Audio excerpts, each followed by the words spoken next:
This one is interesting. In KJV, it says, "For an angel went down at a certain time into the pool and stirred up the water. Then whosoever stepped in first after the stirring of the water was made well of whatever disease he had." And look at it, what it says in NIV. Oh, wait. It's not there. It's not there because the NIV is the nearly inspired version. The NIV is the ones who take the word, all right, so I was making a joke, but what actually happens here, the reason why, and I do make a joke because sometimes things are said, but it's because we just don't understand. And my heart is just to kind of help you understand the reason why, and then you can agree with it or disagree with it. That's your business. But my business is saying, hey, let me just kind of explain why. And so this is an example. This is a very rare example. There's very few examples of this ever happening.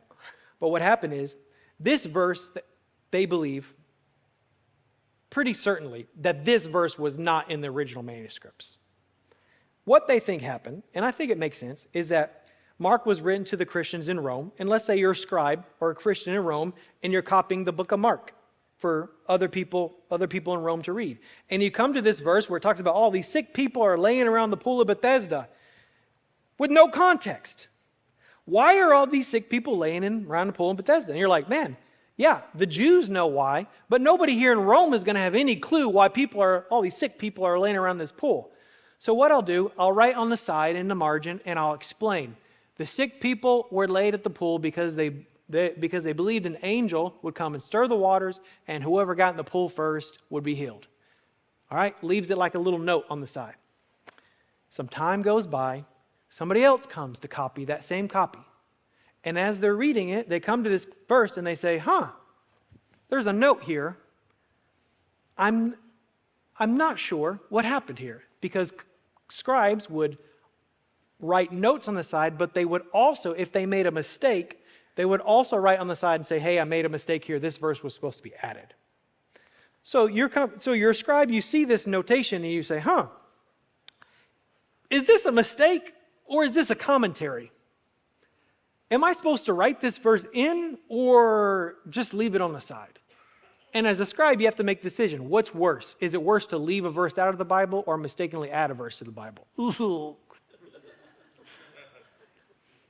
And what history seems to bear out is that scribes typically would rather fall on the side of caution and would risk adding a verse rather than risk leaving it out.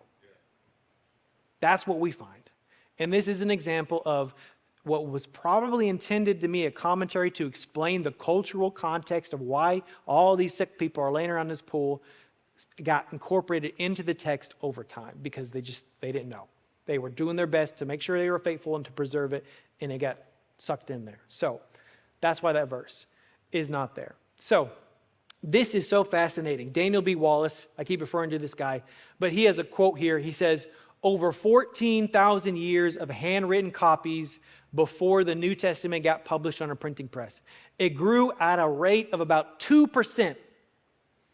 Not 2% a year, not a decade or a century, but over 2% over 1,400 years. Now, if you were going to invest in the stock market and you knew that the rate of return over that investment would be 2% over 1,400 years, that's what we call a bad investment. And so what we find is that over 1,400 years, because of expansion of piety, because of harmonization, because of trying to complete a quotation, because of these little things here and there, over this long period of time, the New Testament kind of inflates a little bit. Just barely. But we know that it did because of the wealth of manuscripts that we can reference. And that's what's fascinating.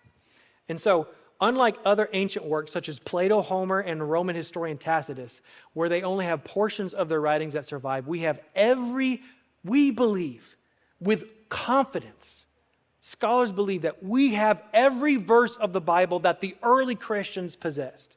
There is no evidence, get this, there is no evidence that any part of Scripture has been lost. The challenge is not that something is missing, but the challenge is we have so much that we need to figure out which of these little pieces don't belong. Imagine that you're putting together a puzzle, and rather than finding that you had missing pieces of a puzzle at the end, you finish the picture, you finish the puzzle, and you realize, I got a few pieces left over. I don't need these. Whoop. Do the extra pieces change the picture of the puzzle in any way? No. They don't change what the picture says, but they're just extra puzzle pieces. And so the task for Bible scholars is to determine which verses were not in the original and have, again, seeped in or added or inflated over time.